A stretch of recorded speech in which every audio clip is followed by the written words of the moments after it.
Hi, and welcome to the Starseed Kitchen podcast. I'm your host, Chef Whitney Aronoff, and today I have the pleasure of having Hana Miller on the show. Hana is a licensed acupuncturist in New York and North Carolina, a nationally recognized diplomat of acupuncture, and a certified holistic health practitioner. Arriving to where she is today was a challenging, vital, and passionate process. With the aid of Chinese medicine, Peruvian shamanism, and a disciplined and ongoing dedication to her highest self, she has finally arrived in a place where she can share her own healing process with others so that they may experience their own metamorphosis. Her work is an expression of who she is, and while her degrees say otherwise, she doesn't necessarily consider herself a healer. She is simply a facilitator of this medicine. I invite you to learn more about Hana Miller, the Balanced Healer, by visiting her website, reading about her journey, and the support she offers women now. Hi, Hana. Hey, Whitney. And it's Hana, actually. Oh, Hana, my apologies. It's okay. I'm so used to it at this point. It's been a whole lifetime of being called Hana and also responding to it. So, Well, yeah, thank thank you for letting you. me know. I know. I should always tell people beforehand, but I'm used to it by now. I still have patients who call me Hana. I still have my husband occasionally call me Hana. So we're good, but awesome. I'm so happy to be here with you today. This is Thank wonderful. you. Yeah. Well, tell me a little bit more about what led you to go and study acupuncture and Chinese medicine.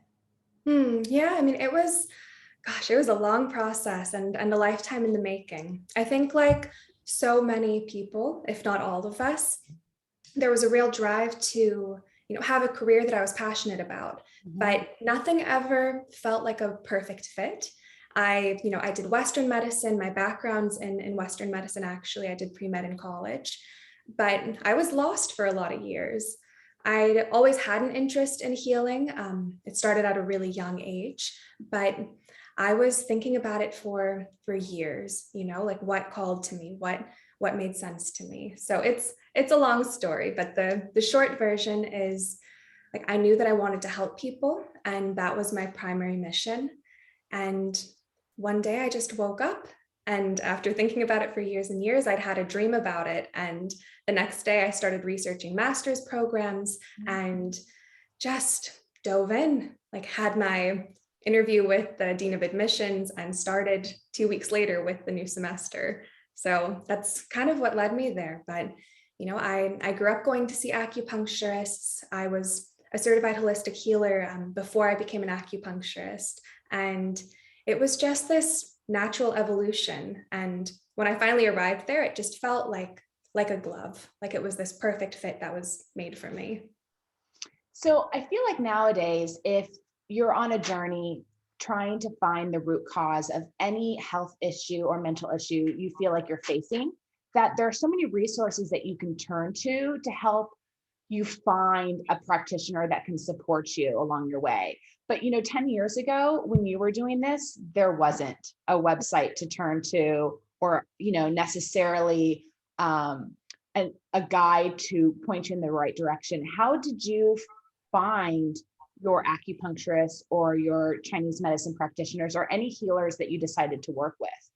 Yeah. I mean, that's a fantastic question because how many of us have had bad therapists, mediocre gynecologists, mediocre acupuncturists, massage therapists who weren't worth their weight in gold? It's a very discerning process. And what I always tell people, because I get, asked this question a lot, how do you pick an acupuncturist? It really comes down to how do they make you feel? Yeah. Like you should feel better the minute you speak to them, the minute you sit in front of them. Like I offer all of my clients a free initial consultation over the phone or Zoom first, just to make sure that it's the right fit. And it's really just a feeling, but it's an energetic medicine. It's very functional as well and founded in science, but it's an energetic medicine. And if you don't love the person who's treating you, you're not going to get results. It's as simple as that. Yeah. And that was definitely the experience I've had is Mm, when I've gone to acupuncturists that I've really connected with. yeah. I've seen improvements. And when I've gone to somebody just because something or some article said they were great, Mhm. there was no movement or shift or change. Yeah. The Yeah. flow wasn't happening. Unreal. Yeah, which is the whole point of going to acupuncture, is to open up a flow of energy where there's a blockage. Yeah, yeah. And I know for me, I'd been seeing acupuncturists my entire life, and I had an issue with fainting for years. It started when I was 3 after I fell out of a 2-story window and had kind of a traumatic experience with that. But I was fine except for the fact that I started fainting, and it got worse and worse. And I saw Western doctors and Eastern doctors and acupuncturists, and no one could really figure out what was wrong with me or how to treat me. And then I found my acupuncturist, and she really focused on, the emotional magnitude of the experience and how it created, these blockages. And that's what was creating the fainting episodes. But was wild, it had been 17 years of me trying to figure out what was wrong with me. And I saw her once, and I haven't fainted since. So it was after one session, it was that big of a change. And, obviously I went and saw her consistently, but Yeah. it really is just finding the right person for you. But she wanted to talk. Yeah. That's Yeah. amazing. Did you find out if that experience created any other issues in your body? Was it just Mhm. the fainting, or was it because you weren't able to find the root, you weren't able to address that earlier, that it was then speaking to you in a variety of other ways in your body? Yeah. Yeah. I mean, when it comes to any major traumatic experience, it creates blockages in and of themselves. And that in turn can lead to emotional patterns, behavioral patterns, which can create this whole matrix of imbalances.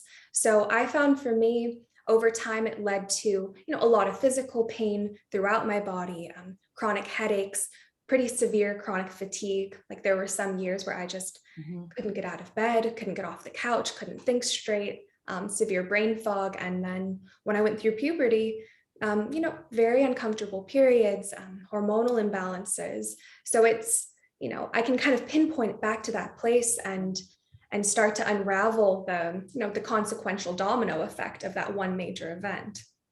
So I feel like we're so lucky that we know we're learning this information now. I feel like more and more of us are aware of a traumatic event that then created issues in the physical body. Yeah. But what do we do when we have a traumatic event and we don't want to create more pain in the body? Mhm. So for instance, like what if you trip and stub your toe, or you fall, playing a game at the beach, or you unfortunately do get in a car accident? How do you prevent your body from creating, future issues? How Yeah. do you treat it immediately? How do you treat the emotion immediately? Mm. I think that's where, that word you just used is key. It's about prevention. And, Chinese medicine, Eastern medicine, it's incredibly effective across the board, but where it really shines is in prevention. It ensures that when these things happen, you're physically and emotionally resilient, Got it. because it's inevitable, right? Like life is in and of itself kind of traumatizing. Like shit happens, it's kind of intense. And it's just part of the journey, part of the process, but it's really about how you meet that experience. And for me now, like I look at, anything that's happened over the last few years, and how it almost just doesn't stick to me. Like it doesn't affect me the same way. Like I don't feel emotionally thrown out of balance by challenging experiences, or, physically derailed from these things.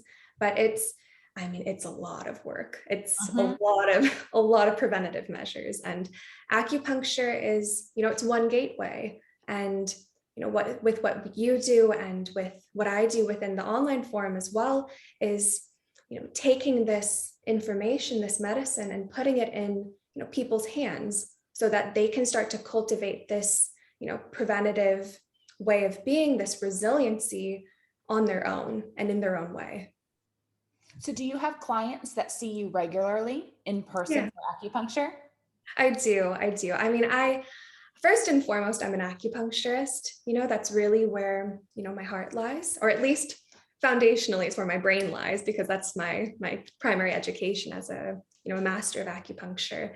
But yeah, like I still see clients every week. I mean, my goal with every this is also a good thing to take note of when it comes to finding the right acupuncturist.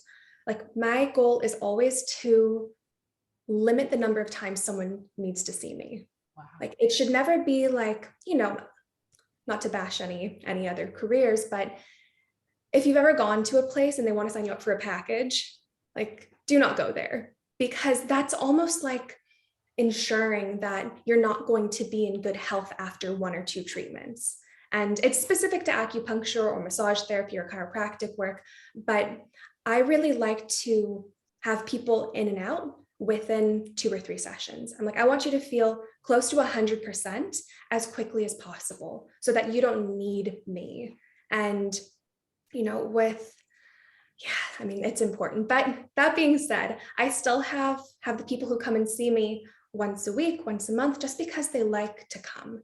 They like to have that time for themselves, have a conversation that is exclusively around them, their health, on top of, being able to lie on a table for 25 minutes and completely check out and re-enter into that healing space. So it's beneficial. If you want to go every week, I mean, if you want to go every day, by all means, but it's, should you have to, should you need to, is really the question. So do you perform acupuncture on yourself, or do you have someone that supports you when you need it? Yeah. I mean, I do it on myself. We recently moved from from New York to North Carolina. So we've been here close to 2 years, and I'm kind of spoiled. I still fly back to California, or I fly to New York to see my acupuncturist there. But yes, I treat myself in between, and it works, but it's kind of like self-massage. It's helpful, it's nice, but it's nothing like having someone else do it for you. Yeah. And allowing yourself to really relax. Oh, yeah. And you're kind of doing it the ideal way, that after your travel, you're seeing someone to support your body after you've been through all that movement and all those environmental changes that come with traveling. That's kind of ideal to be able to get off the plane and within a few days be able to see someone that can just help balance you out after you've been exposed to everything that's on and in those planes.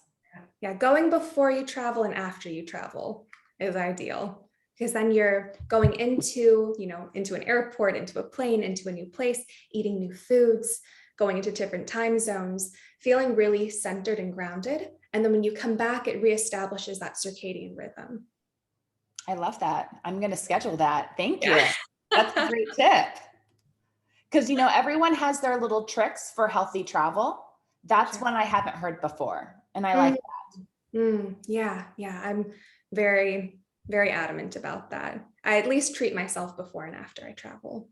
Are there particular spots that you treat yourself in that works for after you travel? Yeah. I mean, it really depends. So what's fascinating about Eastern medicine is it's highly individualized, because everyone's different. Every body is different. Your constitution is different. How, your vulnerabilities, your imbalances. So as such, one set of points may not be as effective as another set of points. So, there are the general ones where no matter what, it's going to help, plain and simple. But the key points that I really look for are ones that stimulate your immune system and ensure that you're well protected and everything's functioning optimally. Got it. So when does an acupuncturist describe herbs and tinctures versus just going for the needles? Like when does that happen? And does every acupuncturist do that? Yeah. So there are 2 different branches of medicine, actually. So not all acupuncturists are herbalists. Within California, based on the licensure there, you have to practice both herbs and acupuncture. So it's a requirement, whereas in New York, for instance, you can have 2 separate degrees for that. But in terms of herbs, it's really effective for internal medicine and deeper imbalances. So especially when it comes to women's health, there's not necessarily the need for it, but it really does deeply benefit people who are experiencing deficiencies mostly. But that's why, in my work, the major issue that I have is lack of compliance. Like you'll give someone herbs. It's the same way we are with supplements, right? Like we go and buy all the supplements and do all the things, and then we never use them for like a week, and then they get shoved to the back of the cabinet. So I love herbs for personal use, but it takes a very special type of client to be really consistent with them, which is why I tend to place more emphasis on the way that we eat, because every single day you're going to eat. Like no matter what, you may not meditate every day or exercise every day or go to therapy or take a walk or have meaningful conversations, but by and large, you will consume food till the day you die. So that to me is why I place so much emphasis on medicinal foods as opposed to, herbal supplements. Is there a trend that you're seeing in the clients that you're working with right now that there's something in particular that you're having to support most of your clients with? Yeah. I mean, that's why I created the online work, because, I was once told that, if we listen, there are signs that will direct you and help guide you to, what needs your attention, what really calls to you. And for years, it was one woman after another coming to me saying, I have PCOS, I'm suffering with painful periods, I am losing my hair, I have chronic headaches, any number of things like debilitating cramps, all hormonally related issues. So like I ended up, I never thought I would, but I ended up specializing in women's health because women were coming to me and they were, hungry for answers. Yeah. So it's really been, I mean, I've been all about women because they're the ones who are asking. Yeah, absolutely. It's interesting how none of us got a handbook on how to use our body and how to take care of it. So it's really trial and error from birth. And, I think a lot of us, you couldn't look anywhere for guidance because everyone, even our parents and grandparents, it's trial by error, and what works for one doesn't work for another. And then, our food system's so complicated that even if we're trying to replicate an ancestral diet that our grandparents or great grandparents followed, the quality of the ingredients that we're receiving now is just completely different. So are there foods that you advise your clients to start incorporating to help balance their hormones? Yeah, absolutely. And, just to touch on something as well, like when it comes to our health and especially the way that we eat, like it's not an experiment. We've all experimented with the diets, right? With keto and paleo and vegan and gluten-free and Atkins and God knows what else, Jenny Craig and Weight Watchers, like for fuck's sake, we've all done it. But when it comes to your health, it shouldn't be an experiment. It should be a strategy. Like you need to mindfully strategize how you want to eat in order to heal yourself. So what I really help women with is developing a way to eat that is sustainable. It's not a diet. It's something that, speaks deeply to our innate nature as women. So the foods that I really guide them towards are medicinal foods that are specific to different phases of their hormonal cycle. And in Eastern medicine, we have 5 different phases within one 28-day menstrual cycle. And during each of these phases, different organs are active, different systems need different things. And as such, when you incorporate specific medicinal foods at this time, from fruits, vegetables, grains, meats, nuts, whatever it may be, it really optimizes and heals that particular system, which in turn generates health for the next system. And over time, it's like a wheel rolling downhill. It starts to build momentum as it's getting everything that it needs. I love that.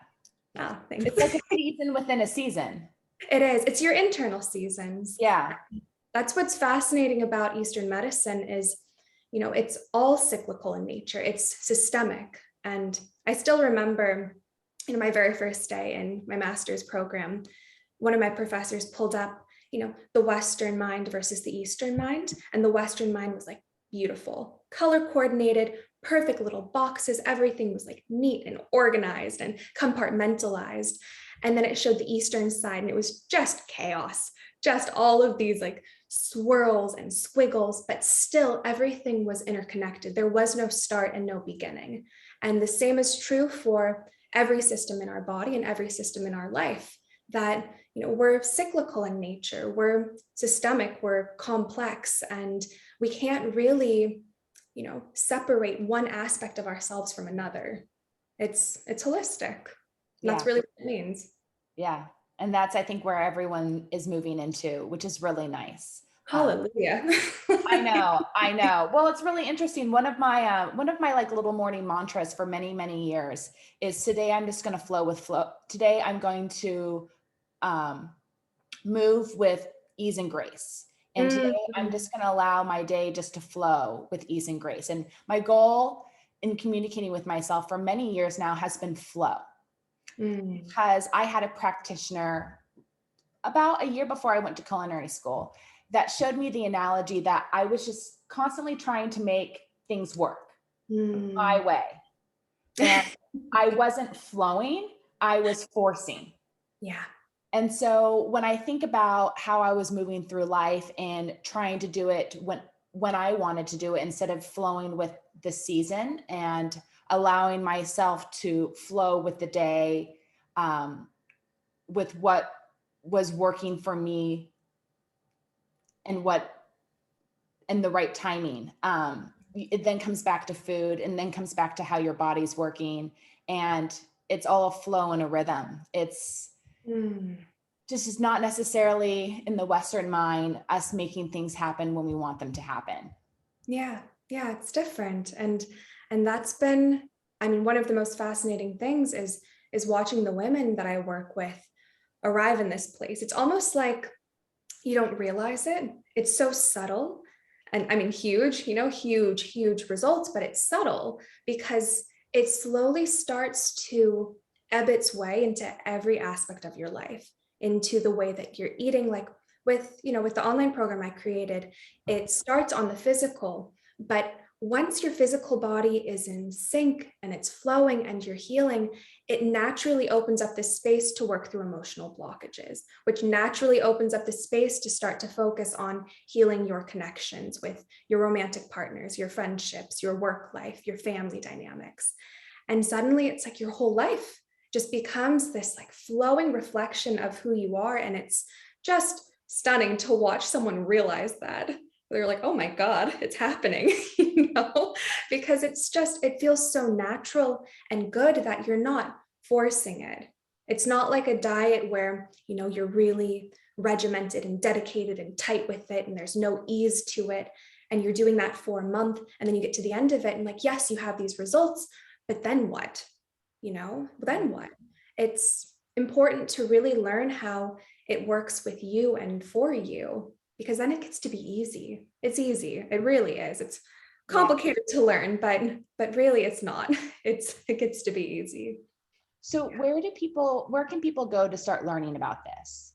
Well, you can come to me first and foremost. That's been my big mission throughout this whole thing. And you and I talked about this before we, hopped on the podcast today, just how, there's a limit, as a chef, as an acupuncturist, there's a limit to our time, right? Like there are only so many people who I can treat in a day. And that infuriated me for years because I want to help everyone. Mm-hmm. So the big question for me was, how do I help everybody? How do I serve women everywhere so that they can heal themselves and they don't have to rely on, their doctors or on acupuncturists or on anyone else except for them, their own well-being. And they, and then they can see these practitioners when they need them or when they want them, but not because they have to or because they feel lost.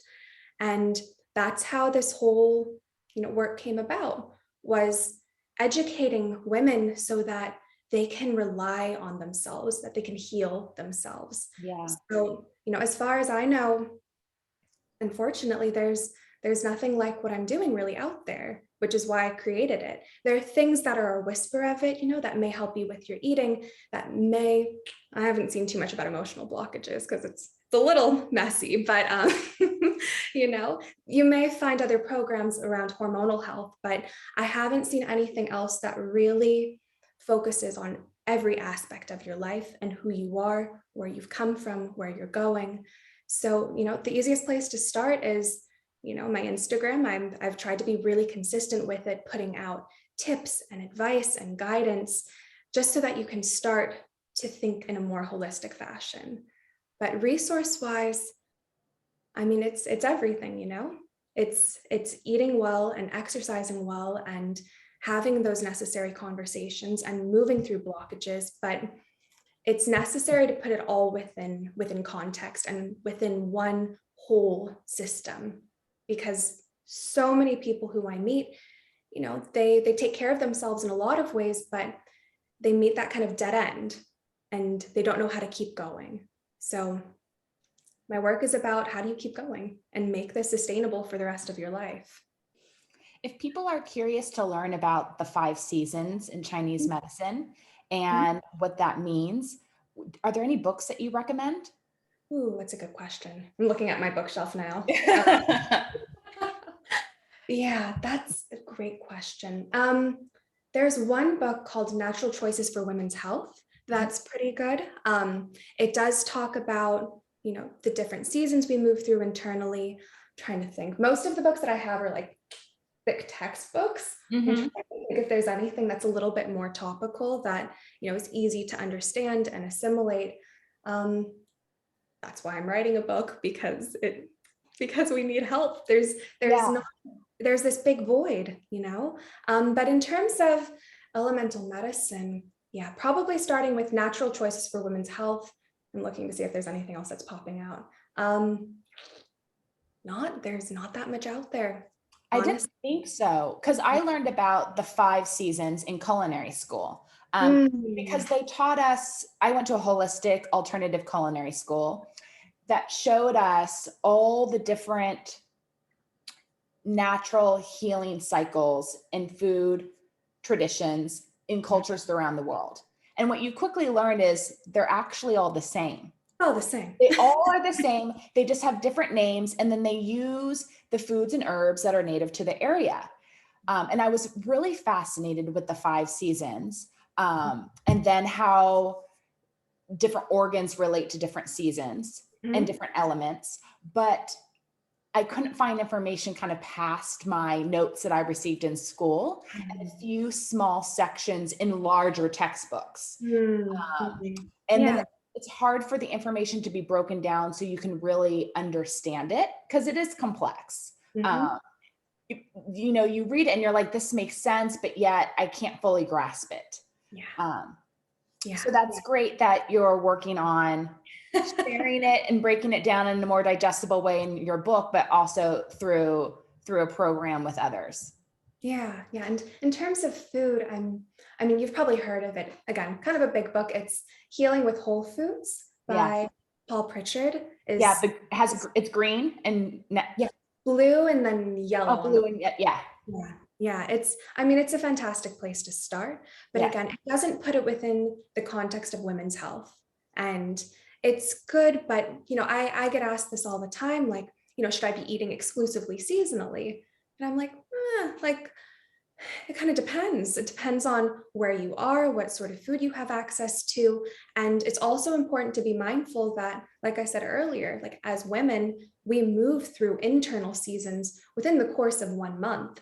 So, it doesn't matter if it's summer outside and it's hot and steamy. If you're on your period, eating cold, raw foods isn't going to feel good. It doesn't matter if it's 95 degrees and 80% humidity. Like, your internal season isn't matching up with the external season. And first and foremost, you always have to honor what's going on within your body, because that's how you operate successfully in your external environment. That's great insight to share, because most people don't realize we in America, we are really the only culture that eats cold food year round. Yeah. Every other culture eats and drinks hot food year round. It does Yeah. not matter. So that's a great reminder that it's okay to prepare a hot soup or a stew or a warm meal for lunch or dinner or for a snack completely year round. Oh yeah. Yeah, I'm an ongoing hardcore soup girl. I make a lot of soup. And it's funny, I make a lot of soup for my clients Yeah. as I make 3, 4, 5 soups a week. Um, when I get home, I'm craving soup, but in my mind, I've made so much soup Yeah. that it's Yeah. almost like I part of me is like, you've had soup. And another part of me is like, no, you haven't. You really are craving it. Mentally you've had it, physically you haven't. And It's a very interesting mental issue when you prepare a lot of food for others, you know. yeah, yeah.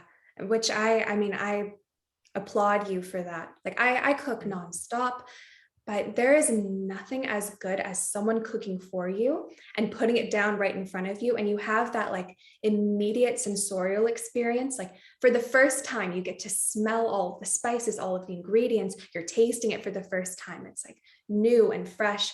I found, when I cook, I'm like, by the end of it, I'm like, I don't even know what it tastes like. Like I've been tasting it this whole time. Mhm. And it's just a different process. It's more of a journey as opposed to just, a set experience. But yeah, as a chef, that must be nice to have someone cook for you. It is. When it happens, it's such a treat and you're so grateful. Yeah. Absolutely. Well, where do you turn to keep learning? You know, so you're passionate about wellness and Chinese medicine and acupuncture and spirituality. Like, where do you turn to keep learning and growing yourself? Yeah, so it's multifactorial. I'm constantly reading, constantly ordering new books, new textbooks, reviewing the books that I already have. But so there's the external aspect where you can learn so much from workshops, and I'm constantly emailing my professors and my masters and asking for their advice and their insight. And as part of my licensure, I'm also required to have continuing education, which I love, so it's Yeah. okay. But there's also that internal environment, and I do believe that all of the answers are within. It's just a matter of asking the right questions. And so I spend a lot of time in self-reflection, asking how can I do this better? What else do I need to learn here? What can I change or transform? So it requires both. It's balance. It's external and internal learning. When you take the time to sit and listen, Mhm. where do you like to do that? Do you do that in your home? Do you do that outside on a walk? Do you do that when you lay down at the beach? Like, where's the space that you create in order to do that? Yeah. I mean, so it's again, it's everywhere. So like we have, a set space in our home that's exclusively our meditation room. And that's where, I have those bigger ceremonies and I really sit, and they're the longer, deeper ones. But I believe that, meditation is a state of being Mhm. and a way of operating in the world. So like I find a lot of solace and peace in everything that I do, whether I'm talking to people like this, or I'm speaking to someone on the phone, or I'm gardening or washing dishes or whatever it may be. I believe that everything in our lives can become this meditative act of mindfulness. So like I take a lot of peace in my day-to-day life kind of across the board in everything I do. Even the less savory things or cute things like taking out the trash, it gets to be fun. Yeah. Yeah, because you get to take a moment break from your work and walk Yeah. outside.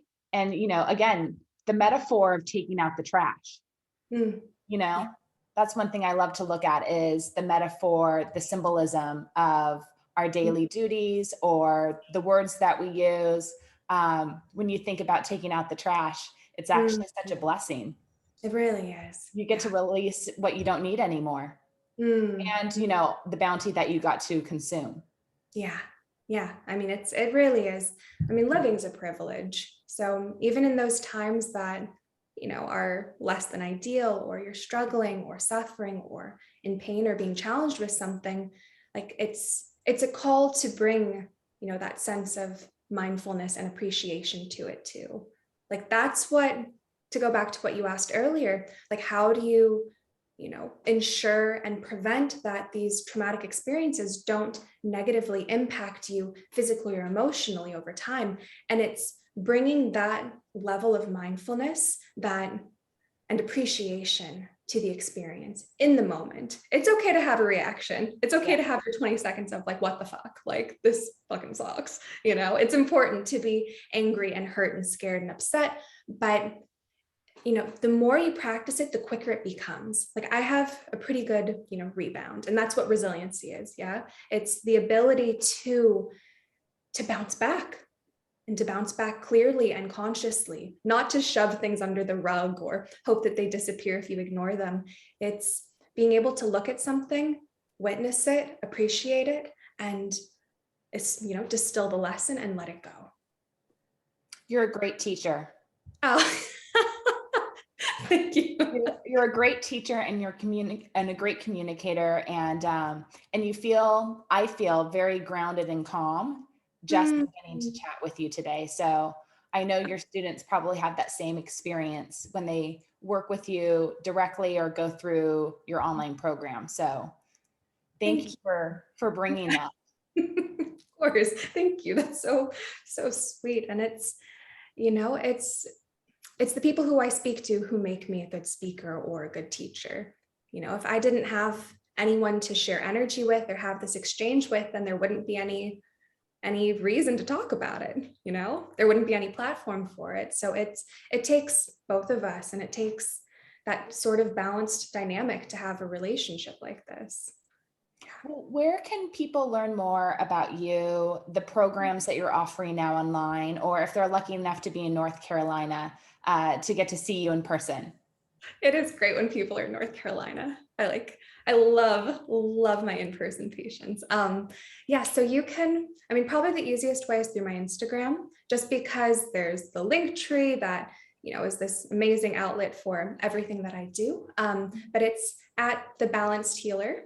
And otherwise, you can find me at hanamedicine.com, HANA medicine.com.